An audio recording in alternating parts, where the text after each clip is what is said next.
Je vais vous parler du comportement passif-agressif.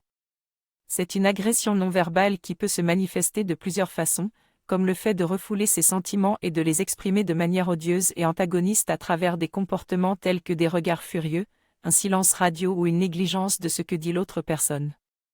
Ce comportement destructeur est considéré comme une forme d'abus émotionnel et psychologique dans les relations.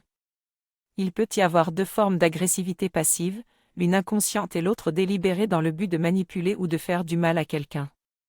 Des exemples de comportements passifs-agressifs courants sont l'hostilité verbale cachée, la non-communication délibérée, l'oubli et la procrastination intentionnelle, l'ignorance et l'indifférence intentionnelle, l'humour acerbe et l'ambiguïté.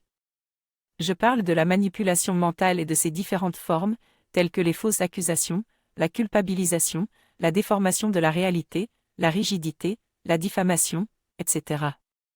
Il est important d'être conscient de ces tactiques manipulateurs pour éviter de tomber dans leurs pièges.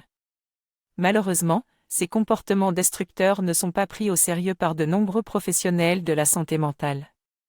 On pense souvent que les personnes agressives sont traumatisées ou souffrent d'un trouble neurologique, ce qui masque le fait que la manipulation peut être la cause de leur comportement.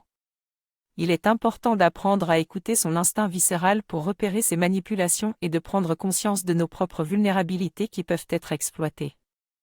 Nous avons tendance à vouloir plaire ou à sauver l'autre, mais cela rend nos vulnérabilités très exploitables. Il est important de faire confiance à son intuition pour éviter la manipulation.